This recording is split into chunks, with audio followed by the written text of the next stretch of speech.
row seat for 13 years to see firsthand the challenges that have plagued our energy centre. Our inability to reach new and growing international markets. Watching opposition campaigns landlock our resources. How the twinning of an existing pipeline has taken many years, and we are still fighting to get it built. Since day one, our government has been standing up and fighting for our oil and gas sector. We have focused our efforts on creating jobs, growing the economy, and fighting for pipelines. I have stood many times at this podium and said that I would fight every single day, and today is no different. Our conventional oil sector in Alberta is a very important element to our oil and gas industry. It creates significant economic activity for communities across Alberta. But over the past 4 years, we have seen this economic driver decline. Drilling rig activities have plummeted. The private sector is out of work. Businesses in small towns are suffering.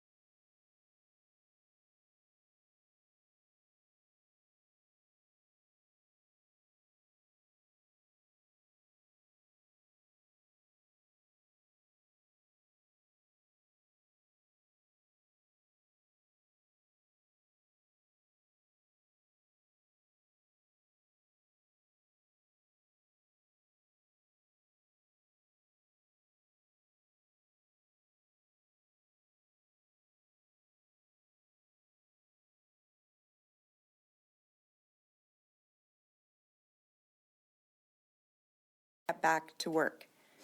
We will continue to work within the curtailment policy to protect the value of our oil exports by balancing production with takeaway capacity until additional market access comes online. We will continue to fight for pipelines, for our industry, for our economy, and most of all, for Albertans. While we want an orderly exit out of curtailment altogether, our communities and drilling sector cannot wait. That is why we are taking this action today to encourage investment and bring back jobs. This was our promise to Albertans and their families, and this is what we are focusing our efforts on. Thank you. Minister, can you give us a sense of how many jobs you think this will create? Well, we know that with each additional well drilled, there's something like about 145,000 direct and indirect jobs created. We don't know the exact amount of wells that could be drilled under it, but we have been told by producers that some of them could bring on hundreds of new wells, but for the curtailment policy. So we'll hold them to their words to bring this activity on and create those jobs because we need them. Literally, we have communities drying out. We have people out of work. They can't pay their mortgages. We have a drilling sector that's suffering. So that's why we're doing this. We're doing this to bring back those jobs. And you say hundreds of new wells over the next year, or just in general? Well, it's over their investment cycle. We've been told that hundreds of new wells could come on if it wasn't for the curtailment policy. Can you put numbers on investment or job creation? We can't put specific numbers because those companies are just in the process of finalizing their budgets and their investment plans for the following year. What we don't want the curtailment policy to impact those decisions. We want that investment and those dollars to stay in Alberta to create jobs here. And we did not want, while those decisions are being made, we did not want the curtailment policy to impact that. Minister, how do you have an orderly exit from curtailment when gradually it's coming off, but I'm wondering if this isn't a free-for-all now? Well, no, this is only for new wells drilled in the sector. The existing conventional production still falls under the curtailment policy. The oil sands still falls under the curtailment policy. This is specifically for new conventional drills, new conventional wells. And we believe that with the timing of additional capacity coming on, with optimization programs from pipeline companies, from Enbridge, from TC Energy for Keystone, that with these programs plus additional crude by rail, that we will be in a good position to balance takeaway capacity with production. What is the risk assessment? Just following up on that, I mean, if you don't get the Line 3, you don't get the oil by rail that you want, I mean, what's the risk that the differential could be? We're watching that the differential. We wouldn't be doing this if we were not confident that this could handle it. Look, our job here and our focus from a government perspective is on bringing back investment and creating jobs first, and two is protecting the value of the resource for Albertans. So that's what we're focused on, the two things together. So we believe that allowing the exemption for new drilling will not blow out the differentials. Are you making a choice to allocate those extra export capacities in the future to conventional oil and not to oil sands operators? Well, look, the numbers from on the balance between oil sands and conventional is something that we have about 3.5 million barrels a day was produced in September of oil in Alberta. Roughly 500,000 was conventional, 3 million was oil sands.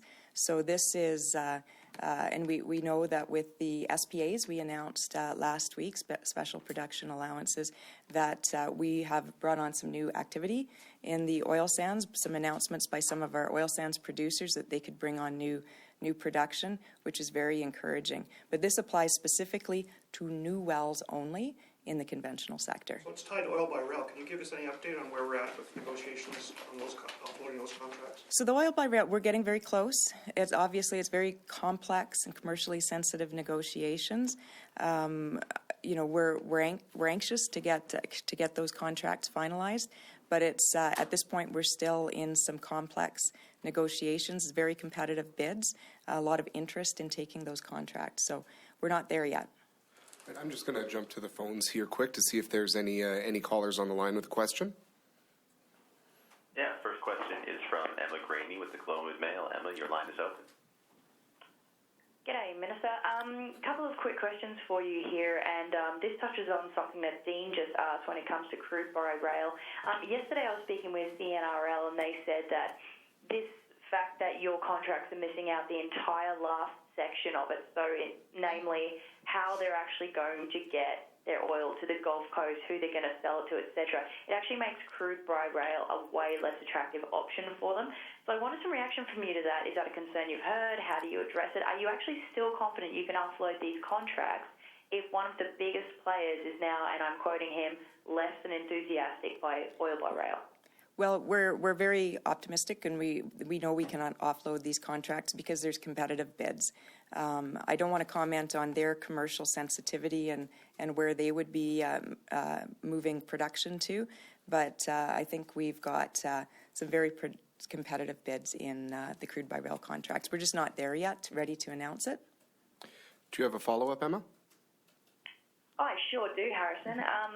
When it comes to, Minister, you just said there that when we're talking here about the increased number of wells, the increased number of jobs, and I understand you can't give us a hard and fast number here for various reasons, but you did say, quote, we'll hold them to it when it comes to these companies actually doing something under these curtailment rules. What do you mean by, quote unquote, we will hold them to it? Well, this is why we are bringing this policy in. We're bringing this policy in because we've been told by industry that the curtailment, if it was not for the curtailment policy, that hundreds of new wells would be brought on, new conventional drilling activity. So we are lifting this policy to create jobs, to revitalize the drilling sector, to get people back to work, on the understanding that it will bring in new drilling activity. Okay, operator, do we have anyone else waiting on the line? Yes, the next question is from Chris Bartow with the Calgary Herald. Chris, your line is open. Hi, Minister. Just this week, we've seen at least 3 oil companies announce some significant cuts in their capital programs. I'm thinking specifically of Vermilion, Tourmaline, and Seven Generations, all with very large cuts in capital spending. Are you concerned about the trend that you're seeing? And I guess to follow up on that, what other incentives would you be looking at doing, or what other things would you be looking at doing to try and stimulate drilling in 2020? Yeah. Well, look, over the last 4 years, while other jurisdictions around the world have been talking about investment stability, investment security, creating jobs and the economy, we had a government in Alberta and we had a government in Ottawa that was busy trying to build a failed social license. They built nothing and they drove away investment and jobs. Basically, they burnt it to the ground and they salted the earth. So we're doing everything we can to bring back investment, to revitalize the economy. We've had a number of measures, both in fiscal and in revitalizing the regulatory sector. So we're doing everything we possibly can. Do you have a follow-up, Chris? Yeah, twofold. Are there other specific things that you're looking at to try and stimulate drilling in 2020 in terms of whether there's any kind of incentives or anything like that? And why does this not include existing conventional production in the allotment that you provided today? Sure. Well, what we're looking for is bringing back jobs, bringing back investment. And the jobs are in new drilling, 145 direct and indirect jobs for every rig. That brings back activity in the small towns. It puts the service sector back to work. It keeps people employed. It keeps families with food on their table. So what we're focused on is jobs and investment, and that's in the new drilling. Okay, we'll take one more from the call list before we head back to the floor here. We have no further questions from the phone. Well, that made that a lot easier, so we can head right back to the floor here. Minister, I'm wondering how quickly do you expect to see some impact of this decision? Well, right now, companies are building their budgets. They're making their investment decisions for the next year. There will obviously it takes time to actually drill the wells and have production. So we would expect new production from new drilling to come online later in 2020 and into 2021. But the jobs could essentially start right away as soon as the sector determines to bring drilling back. And any idea where this new investment would come from? Are we talking about existing companies that have just been sitting back, or offshore? I don't know where. Well, it would come from the producers that are in the curtailed producers that are in the conventional sector. There's not everybody's curtailed. There's only 4 or 5 companies that in the conventional sector that are curtailed. So we would expect the investment in drilling to come from companies that are curtailed or are close to being curtailed, that are close to hitting that limit that puts you into curtailment. Mr. On just a side-related note, on the turn off the taps bill, remember I think the Premier said you're either going to rewrite it or maybe challenge it in court. Has the decision been made one way or the other on turn off the taps? We're looking at various legal options on that. As you know, the Court of Appeal has put an injunction in place that we can't utilize that legislation while the injunction is placed. So we're looking at various options and going through through what is the best legal course and path forward. Do you have a timeline on when you want to make a decision one way or the other? We don't. I mean, there's deadlines, appeal deadlines. There's various factors to consider, but we're looking at all of that right now. So obviously there are environmental implications to drilling more wells. How does this help you meet your emissions goals? Well, look, we've had a decline in the sector, in the drilling conventional sector. We're trying to bring it back up to what its potential was, where it was, and what its potential is. We do know that oil produced in Alberta is produced at the highest environmental standards. It's produced at lower emissions than other jurisdictions. So we believe that every barrel of oil that's left in the ground here in Alberta would just be taken out of the ground somewhere else in some other jurisdiction around the world that has lower environmental standards, has higher emissions per barrel. So we believe that producing oil here in Alberta actually is, at the highest environmental standards, is actually lowering emissions globally. You mentioned that this will include fracking. What have the companies told you, that they would prefer to go that route, or you'll see an uptick in fracking, or? Well, I think that's just the legal definition to provide clarity. There's clarities needed on what it applies to, what is conventional, what is a new conventional well, and to be clear, it's the definition that's from the Alberta Energy Regulator, and it's on their website. But just to be clear, it does include fracking. It doesn't include oil sands. How likely is it that we will see the curtailment stay after 2020? Well, I think I've said this many times before. I'm the last person in the world to want to be in curtailment. It's not something that's ideal for a free market economy like Alberta to be imposing production limits on the private sector, but we're in it because we have to be in it. We had blown out the differentials at the end of 2018, and everybody was losing. Albertans were losing. We were losing jobs. Producers were losing. So we're trying to do everything we possibly can for an orderly exit out of curtailment.